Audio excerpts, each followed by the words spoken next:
Hello दोस्तों, आप सभी का स्वागत है मेरे इस यूट्यूब चैनल सरकारी आवेदन में। तो जैसा कि हम सबको पता है कि अभी नीट यूजी की काउंसलिंग चल रही है। तो मध्य प्रदेश से रिलेटेड जो भी वीडियोस हैं, जो भी नोटिस आती हैं, उसका वीडियोस मैं ला रहा हूं, जो जैसा कि आपको स्क्रीन पे दिख रहा है। इन सभी का लिंक आपको डिस्क्रिप्शन में मिल जाएगा, आप वहां से देख सकते हैं। तो मैं आज लेके आया हूँ कि जो सेकेंड राउंड की काउंसलिंग चल रही है उसका एडवाइजरी आया है कि स्टूडेंट को क्या क्या सेकेंड राउंड में फॉलो अप करना है, कितना पे करना है, कितना नहीं करना है, कैसे कैसे आपको आगे चलना है।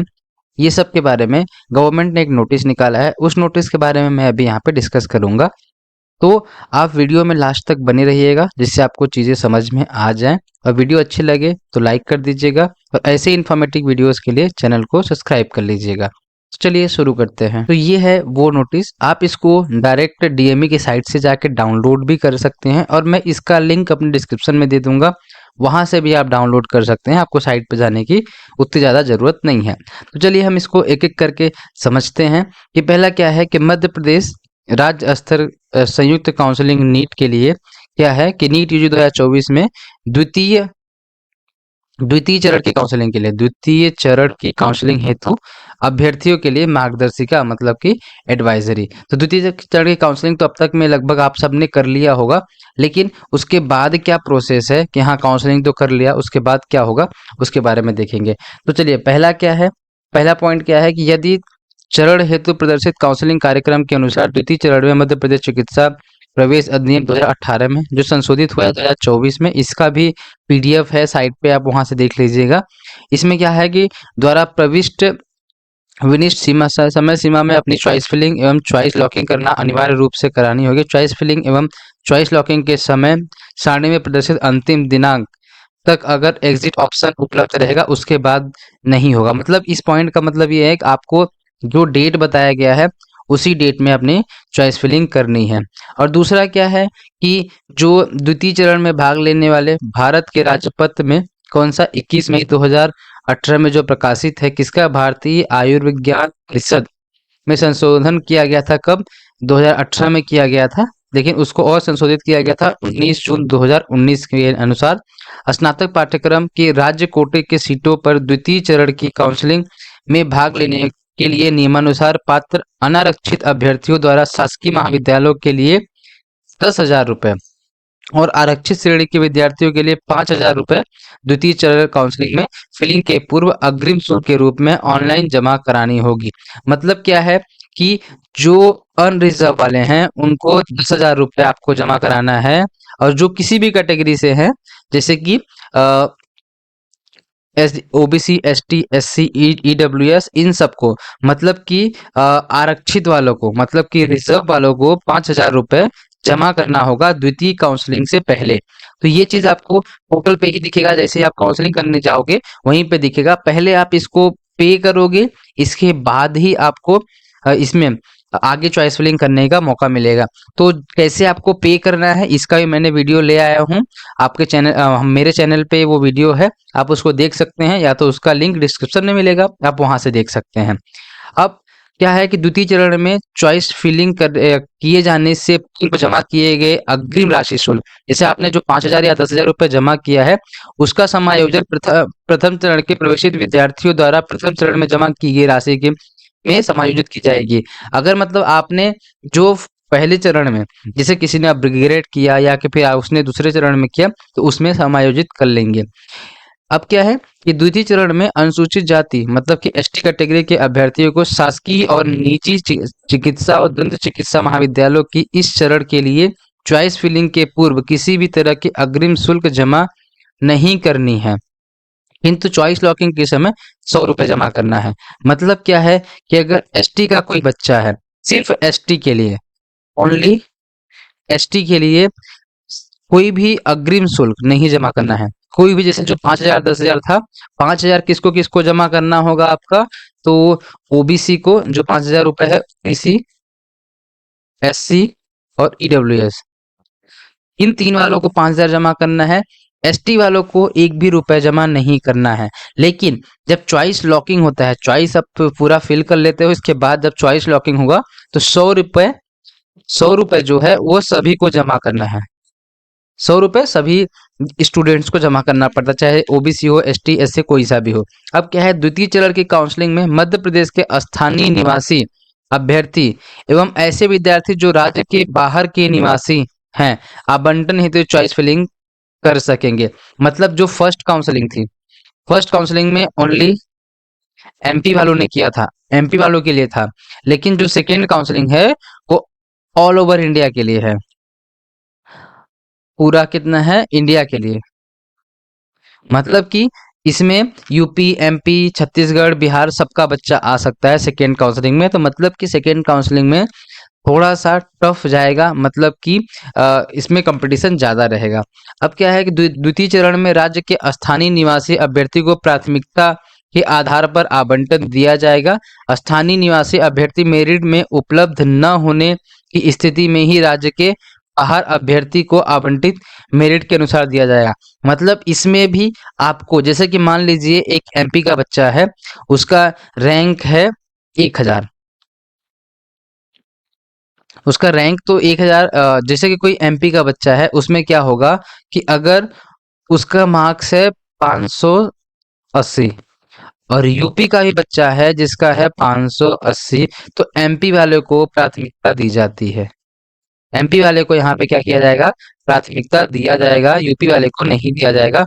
अगर मान लेते हैं कि 580 पे कोई बच्चा ही नहीं है, 580 पे कोई भी बच्चा नहीं है, मतलब कि 579 पे, 579 पे और 581 पे बच्चा है, इतने ही मार्क्स हैं, एमपी के किसी भी बच्चे का 580 मार्क्स है ही नहीं, तो फिर यूपी वाले को दिया जाएगा क्योंकि ये मेरिट में आ रहा है। अगर सेकेंड काउंसलिंग का 575 से लेके और 660 तक गया हुआ है जो कट ऑफ है, इस रेंज में आपका ये भी आता है, 580 भी आता है। 580 पे कोई भी एमपी का बच्चा नहीं है, तब यूपी का या अदर स्टेट के बच्चे को दिया जाएगा। पांचवा पॉइंट क्या बोल रहा है कि यदि अभ्यर्थी ने प्रथम चरण में प्रवेश के समय अपग्रेड का ऑप्शन दिया है पर द्वितीय चरण की चॉइस फिलिंग नहीं करी है, ऐसी स्थिति में अभ्यर्थी का प्रथम चरण में प्रवेश यथावत रहेगा एवं अभ्यर्थी को सेटिस्फाइड माना जाएगा एवं ऐसे अभ्यर्थी को आगामी चरणों में भाग लेने की पात्रता नहीं है। मतलब अगर आपने अपग्रेड के ऑप्शन में यस कर दिया है और सेकेंड राउंड की चॉइस फिलिंग नहीं की है, तो मतलब कि आपको अपग्रेड के बाद जो भी कॉलेज मिलेगा आपको वह डन रहेगा, आप उसके बाद किसी भी काउंसलिंग में पार्टिसिपेट नहीं कर पाएंगे। अब छठा नंबर पॉइंट क्या है, यदि जिन्होंने अपग्रेडेशन हेतु विकल्प दिया था परंतु द्वितीय चरण में अपग्रेड नहीं हुए हैं, ऐसे विद्यार्थी अभ्यर्थी पूर्व प्रवेशित संस्था में यथावत रहेंगे तथा उन्हें किसी भी तरह की कार्यवाही नहीं करनी पड़ेगी। मतलब कि अगर अगर जो अपग्रेड हुए हैं, जिनने अपग्रेड दिया है परंतु द्वितीय चरण में अपग्रेड नहीं हुए हैं, मतलब कि जैसे मैंने कि आपने क्या किया कि अपग्रेड का ऑप्शन यस किया लेकिन आप अपग्रेड नहीं हुए, तो आप जिस कॉलेज में हैं उसी कॉलेज में यथावत रहेंगे। मतलब आपका जो पहले चरण में कॉलेज अलॉट हुआ था वही आपका रहेगा, उसमें कोई भी अपडेट नहीं होगा। इसके बाद क्या है, अभ्यर्थी को सलाह दी जाती है कि अपना विकल्प दर्ज करने से पूर्व अपने विकल्पों मतलब चॉइस का क्रम पूर्व से ही लिख कर रख लें, जिससे उन्हें पोर्टल पर चॉइस फिलिंग करते समय दुविधा का सामना न करना पड़े। अभ्यर्थी को सलाह दी जाती है कि पाठ्यक्रम एवं महाविद्यालय का विकल्प अच्छी तरह सोचकर विचार कर भरे एवं उन महाविद्यालयों का विकल्प न भरे जिनमें निर्धारित फीस देने के लिए अभ्यर्थी असमर्थ है। मतलब ऐसा बोल रहे हैं कि मान लो किसी भी कॉलेज की फीस आपकी 3 लाख रुपए है और आप एक साल में 3 लाख पे नहीं कर सकते हो, तो आप इस कॉलेज को न लो जिसका 1 लाख, मैं प्राइवेट कॉलेज की बात कर रहा हूँ, जिसका 1 लाख रुपए फीस है उसको ही आप चॉइस फिलिंग में भरो। क्योंकि इसके काउंसलिंग में ऐसा होता है कि अगर एक बार आपको कॉलेज अलॉट हो गया और आपने कॉलेज में एडमिशन नहीं लिया तो आप दूसरे काउंसलिंग में पार्टिसिपेट नहीं कर पाओगे, आपको उस कॉलेज में जाके एडमिशन लेना ही लेना है, भले आप दूसरे काउंसलिंग में जाके पार्टिसिपेट कर लो, ऐसा होता है। तो आप उस कॉलेज को ना भरे। और आपको कैसे पता चलेगा कितनी फीस क्या है, तो इसके लिए गवर्नमेंट ने फीस के लिए अलग ही लिस्ट नोटिस निकाली हुई है, मैंने उसका वीडियो बनाया हुआ है, उसका भी लिंक आपको डिस्क्रिप्शन में मिल जाएगा। एमबीबीएस से रिलेटेड, नीट यूजी से रिलेटेड, एमपी की समस्त वीडियो मेरे चैनल के मेरे वीडियो के डिस्क्रिप्शन में मिलेगी आपको। आप वहां से देख सकते हैं सभी वीडियोस का, सभी नोटिसेस का मैंने वीडियो फॉर्मेट इजी वे में आपको लेके आपके लिए लाके मैंने वीडियो बनाया हुआ है, तो आप वहां पे जाके देख सकते हैं। अब 8वां नंबर क्या बोल रहा है कि द्वितीय चरण में नवीन आवंटित अभ्यर्थी एवं जिनका एवं अभ्यर्थी जिनका महाविद्यालय पाठ्यक्रम तथा श्रेणी के में अपग्रेड हुआ है को नवीन आवंटित संस्था में प्रवेश निर्धारित समय सीमा में द्वितीय चरण में लेना अनिवार्य होगा। मतलब कि आपका अगर अपग्रेड हुआ है तो आपका वो जो कॉलेज में आपने एडमिशन लिया था वो कैंसिल हो जाएगा। पुराना ओल्ड कॉलेज में क्या होगा, एडमिशन अपने आप कैंसिल हो जाएगा और न्यू कॉलेज में फिर से आपको पूरी प्रोसेस करनी होगी। प्रथम चरण में प्रवेशित संस्था में ही द्वितीय चरण में श्रेणी में अपग्रेड होने की स्थिति में अभ्यर्थी को संस्था में पुनः ऑनलाइन प्रवेश की प्रक्रिया पूर्ण करनी होगी। मतलब पैसा तो आपका मे बी कि आ जाए, मतलब जो पैसा आपने मान लो कि 50,000 रुपए आपने क्या किया कि पुराने वाले कॉलेज में जमा किया, तो वो पैसा यहाँ पे आ सकता है। चांसेस हैं आने के, 100% नहीं है, चांसेस हैं कि ये पैसा आपके इस कॉलेज में आ जाए। लेकिन आपको जो एडमिशन प्रोसेस है वो आपको फिर से करना पड़ेगा। अब पैसे का क्या है कि या तो वो इस कॉलेज में आएगा, या तो जो आपने अकाउंट नंबर दिया है आपके बैंक में वो पैसा वापस आ जाएगा, उसके लिए भी आपको क्लेम करना पड़ेगा। मतलब 50,000 आपने यहाँ दिया और सेम 50,000 आपको फिर से यहाँ देना पड़ेगा, और ये वाला 50,000 या तो आपके बैंक में आ जाएगा या तो कॉलेज वाले ले लेंगे। पैसा आपका कहीं नहीं जाएगा। बस ये दिक्कत है कि आपको अगर बैंक में पैसा आएगा तो आपको फॉर्म भरना पड़ेगा, ऑनलाइन एक्टिव रहना पड़ेगा। जैसे ही कॉलेज नोटिस आता है इस पे डीएमई पे, आपको तुरंत जाके उस फीस को क्लेम करना होता है। अब क्या है 9वां पॉइंट, सभी आवंटित अभ्यर्थी नवीन आवंटित ऐसे विद्यार्थी जो द्वितीय चरण में अपग्रेड हुए हैं, उनका क्या है कि अब प्रवेश हेतु समय सीमा घोषित की जाएगी। काउंसलिंग समय सारणी में प्रवेश हेतु आवंटित संस्था में स्वयं उपस्थित होकर सर्वप्रथम शासकीय नोडल अधिकारी के डेस्क पर अपनी रिपोर्ट करें। अपनी उपस्थिति ऑनलाइन दर्ज करानी होगी। तत्पश्चात द्वितीय चरण में आवंटित अभ्यर्थी यानी फ्रेश अलॉटमेंट को आवंटित संस्था में प्रवेश समिति से मूल दस्तावेजों का सत्यापन कराना होगा। मूल दस्तावेजों की सूची संचालनालय की वेबसाइट एमपी ऑनलाइन पोर्टल पर उपलब्ध प्रपत्र 1 में उल्लेखनीय है। मतलब आपको जितने भी आपके डॉक्यूमेंट्स हैं, ये मत पूछो कि कितने डॉक्यूमेंट्स हैं, जितने भी आपके पास हैं, जितने भी आपके पास हैं सब लेके चले जाओ।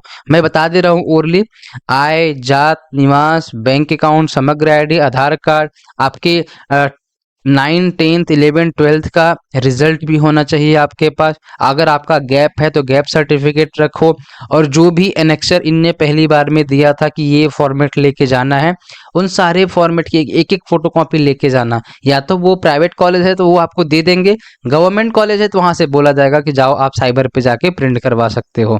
तो ये सारी चीजें होती हैं। तो ये सारा, और आपके पापा का आधार कार्ड होना चाहिए, मम्मी का आधार कार्ड होना चाहिए, ये सारी चीजें आप रखे रहिए। कम से कम 10-20 फोटोज भी अपने साथ रखे रहिएगा, कुछ भी कहीं भी जरूरत लग सकता है, फालतू में भागा दौड़ी होगी। अब क्या है कि काउंसलिंग में प्रथम चक्र में जिन विद्यार्थियों का प्रवेश हो चुका है, उन्हें अपग्रेड के उपरांत प्रवेश के लिए पूर्व में प्रवेशित महाविद्यालय में दस्तावेज जमा होने की अभिस्वीकृति, दस्तावेजों की फोटो प्रतियां एवं नवीन आवंटन वाले महाविद्यालय का प्रवेश शुल्क, प्रथम चरण में प्रवेशित महाविद्यालय की जमा शुल्क एवं द्वितीय चक्र में के लिए जमा किए गए अग्रिम शुल्क को घटाकर, मतलब कि जैसा कि मैंने आपको पहले बताया है कि आपने फर्स्ट ओल्ड कॉलेज में अगर आपने 50,000 जमा किया, फिर आपने जब अग्रिम शुल्क अभी जमा किया 10,000 रुपए, अगर आप मान लो अनरिजर्व वाले हो, तो अगर आपने यहाँ पे 10,000 जमा किया, कब, अभी सेकेंड काउंसलिंग से पहले, तो आपका आपने कितना जमा कर दिया, टोटल 60,000 रुपए। अगर मान लो न्यू कॉलेज की फीस आपकी 1 लाख रुपए है, आपकी 1 लाख रुपए अगर उसकी फीस है, तो 60,000 घटा के आपको टोटल कितनी फीस देनी होगी, 40,000 रुपए आपको यहाँ पे जमा करना होगा, जो अभी कॉलेज अलॉट हुआ है। मतलब आपकी फीस यहीं पे कंसेशन में जा रही है, आपके अकाउंट में नहीं आएगी। ये इस पॉइंट में आपको बताया जा रहा है। अब क्या है 10वां नंबर पॉइंट में, इस पॉइंट में आपको क्या बोला जा रहा है कि अपग्रेडेड अभ्यर्थी यदि अपनी छात्रवृत्ति योजना के विकल्प किसी प्रकार का संशोधन करना चाहते हैं तो यह सुविधा उपलब्ध रहेगी। मतलब कि कोई भी अभ्यर्थी ने अपग्रेड किया, मान लीजिए उसके पास संबल नहीं, जन कल्याण से था या जन कल्याण से उसको जाना था, लेकिन उसके पास पैसा उस टाइम पे कार्ड नहीं बना हुआ था, क्योंकि इसका कार्ड बनवाना पड़ता है संबल के नाम से इसका कार्ड बनता है। तो अगर आपने संबल कार्ड नहीं बनवाया है और फर्स्ट राउंड में उसने क्या किया कि कोई भी मान लीजिए एसटी का बंदा था, अच्छा था, जिसने क्या किया कि उसके पास संबल कार्ड बना नहीं था, तो उसने कैटेगरी से अपना एडमिशन ले लिया। लेकिन जैसे उसने अपग्रेड किया, उसका संबल कार्ड भी क्या हो गया, बन गया। तो अगर वो चाहे तो संबल कार्ड से एडमिशन ले सकता है। यह सुविधा उपलब्ध रहेगी सेकेंड काउंसलिंग में। अब आगे क्या है कि पात्र घोषित किए गए अभ्यर्थी को संस्था का प्रवेश शुल्क, यानी शासन की घोषित विभिन्न योजनाओं के अंतर्गत पात्र अभ्यर्थी के शुल्क का समायोजन किया जाएगा। ठीक है, मतलब कि जो भी संस्था का शुल्क होगा, जो गवर्नमेंट ने बताया है, जिसके लिस्ट का मैंने वीडियो बनाया हुआ है, जिस नोटिस का, आप उसको देख लीजिएगा कितना शुल्क है किस कॉलेज का। तो उसमें यह समायोजित किया जाएगा। ऑनलाइन जमा करना होगा, जो कि नेट बैंकिंग समायोजित किया जाएगा। और बाकी जो शुल्क बचेगी उसको आपको तुरंत ही जमा करना पड़ेगा, ऑनलाइन जमा करना होगा, नेट बैंकिंग के थ्रू, डेबिट कार्ड के थ्रू या क्रेडिट कार्ड आरटीजीएस द्वारा कर सकेगा। अभ्यर्थी भुगतान हेतु एक से अधिक विकल्पों का चुनाव कर सकता है। अभ्यर्थी यह सुनिश्चित करे कि उसके खाते में इंटरनेट बैंकिंग सुविधा उपलब्ध हो एवं खाते से किए गए जाने वाले लेन देन राशि की सीमा बढ़ा ले। और क्या है कि अभ्यर्थी को सलाह दी जाती है कि द्वितीय चरण की प्रवेश अवधि कम होने के कारण यथाशीघ्र आवंटित संस्था में उपस्थित होकर प्रवेश प्रक्रिया पूर्ण करें। मतलब कि आपको सेकेंड काउंसलिंग के लिए समय सीमा कम दी जाएगी, टाइम कम है, टाइम कम रहेगा। तो आप ऐसे करो कि अगर आप कहीं दूर रहते हो, तो अगर आपने इंदौर, भोपाल, जबलपुर इन सब का कॉलेज लिया हुआ है, तो आप किसी दोस्त के पास या किसी भी रिलेटिव के पास इन तीनों शहरों में से कहीं पे भी आ जाओ, क्योंकि इन तीनों शहरों को जल्दी से जल्दी आप कनेक्ट कर सकते हो। अगर आप इंदौर में हो तो आप इंदौर के आसपास, जैसे कि आपका हो गया उज्जैन, देवास, इधर बुरहानपुर और ये सारे कॉलेजेस में जा सकते हो। अगर आप भोपाल हो तो भोपाल के आसपास में जा सकते हो, जबलपुर हो तो जबलपुर के आसपास, जैसे कटनी हो गया और आपका शहडोल हो गया। अगर आप जबलपुर हो तो शहडोल, रीवा, सीधी इत्यादि कॉलेजेस में आप जा सकते हो इजीली। तो आप इधर आ जाओ अभी ही, क्योंकि आपको अगर कॉलेज मिलने की संभावना अगर आपका है तो आप ऐसे कर लो। और दूसरी बात क्या है कि फीस पेमेंट करने के लिए तो अपने अकाउंट में से आपका फीस पेमेंट होगा, तो अपने अकाउंट की लिमिट आप बढ़वा लो। क्या पता 1 लाख से ज़्यादा का पेमेंट हो और आपके अकाउंट से ना हो, तो आप उसकी लिमिट भी बढ़वा सकते हो आज के आज जाकर। और तीसरी बात क्या है कि पेमेंट कैसे करना है। पेमेंट करने के लिए मैंने वीडियो बनाया हुआ है, उसका भी लिंक मैं डिस्क्रिप्शन में दे दूंगा। आप वहां से देख सकते हो कि आपको पेमेंट कैसे कैसे करना है, क्या क्या स्टेप फॉलो करनी है।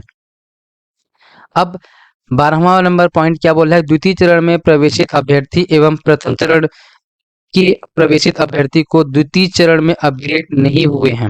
मतलब जिनने द्वितीय चरण में प्रवेशित अभ्यर्थी एवं प्रथम चरण में प्रवेशित अभ्यर्थी जो द्वितीय चरण में अपग्रेड नहीं हुए हैं, मापअप चरण के लिए अपग्रेड का विकल्प क्रेडिटेड लॉगिन पर उपलब्ध अपग्रेडेशन लिंक के माध्यम से दर्ज कर सकते हैं।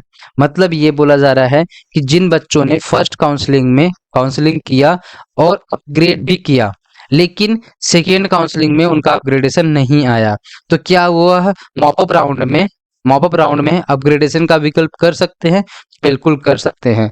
आप मॉपअप राउंड मतलब फर्स्ट काउंसलिंग वाले मॉपअप राउंड में जाके अपना अपग्रेड कर सकते हैं, उसके लिए विकल्प अवेलेबल है, आप कर सकते हो। अब आगे क्या बोल रहा है कि शुल्क भुगतान के उपरांत अभ्यर्थी को महाविद्यालय द्वारा ऑनलाइन प्रवेश स्लिप जारी की जाएगी। मतलब कि जैसे आपने आपने पेमेंट कर दिया, आप पेमेंट तो या तो कॉलेज में करोगे, कॉलेज वाले अगर प्राइवेट कॉलेज है तो वो सारी फैसिलिटी लेके बैठे रहते हैं। अगर आप गवर्नमेंट कॉलेज में हो तो या तो वो बाहर भेजे, या तो कोई कोई गवर्नमेंट कॉलेज भी अपनी फैसिलिटी रखते हैं साइबर का एक किनारे में, कि टेंडर इशू करते हैं एडमिशन के लिए, तो आप वहाँ पे करवा सकते हो, कोई दिक्कत नहीं है। अगर आप वहाँ पे कराते हो तो वहाँ पे तो आपको एक स्लिप मिलती है जब ऑनलाइन कराओगे, तो ऑनलाइन कराओगे तो आपको रिसिप्ट तो मिलेगी, लेकिन आपको कॉलेज भी रिसिप्ट देगा। कॉलेज भी आपको एक रिसिप्ट देगा, उस रिसिप्ट को संभाल के रखना है जब तक आप उस कॉलेज से टीसी नहीं ले लेते हो, जो भी कॉलेज रिसिप्ट देता है आपको। अब क्या है चौथा नंबर, शुल्क वापसी की स्थिति में राशि काउंसलिंग की प्रक्रिया पूर्ण होने के उपरांत अभ्यर्थी द्वारा रजिस्ट्रेशन के समय भरे गए रजिस्टर्ड बैंक खाते में की जाएगी, वापस की जाएगी। मतलब कि जो मैं आपको स्टार्टिंग में बोल रहा था कि पैसे की वापसी अगर आपका कुछ बनता है, डिफरेंस बनता है, तो आप अपने लॉगिंग करोगे और वहां पे सारी इंफॉर्मेशन भरोगे, और इसके बाद जो भी आप इंफॉर्मेशन भरोगे, तो ऐसा नहीं कि आपको वहां पे अकाउंट नंबर भरना है। अकाउंट नंबर जो आपने पहली बार रजिस्ट्रेशन के टाइम पे जो भी अकाउंट नंबर दिया उसमें ही पैसा आएगा। बस आपको डिफरेंस के लिए अलग से फॉर्म आपको फिल करना पड़ेगा, जो कि आपके लॉगिंग आईडी पे ही आएगा। आप वहां पे जाओगे, आप अपना फॉर्म भरोगे, जो भी आपका डिफरेंस रहेगा आपके इस अकाउंट में वापस कर दिया जाएगा। तो ये रहा पूरा सेकेंड राउंड का एडवाइजरी, जो कि कॉलेज अलॉटमेंट तक है। आपने काउंसलिंग कर दिया, अच्छी बात है, उसके बाद क्या करोगे, तो ये सारी चीजें यहाँ पे बताई गई हैं। आप वीडियो को अच्छे से देखें हैं, उसके लिए थैंक यू। आपके लिए कोई भी इन्फॉर्मेटिव लगा हो तो वीडियो को लाइक कर दीजिएगा, और जिसको भी इसकी ज़रूरत है, जो भी काउंसलिंग में पार्टिसिपेट कर रहा है, उसको आप शेयर कर दीजिए। और ऐसे ही इन्फॉर्मेटिव वीडियोस के लिए आप चैनल को सब्सक्राइब कर लीजिएगा और बेल आइकन को भी ऑन कर लीजिएगा, क्योंकि अभी ज़रूरत है बेल आइकन ऑन करने की कि मैं जैसे ही कोई वीडियो डालूँ आप तुरंत के तुरंत उसको देख सकें। Thanks for watching the video.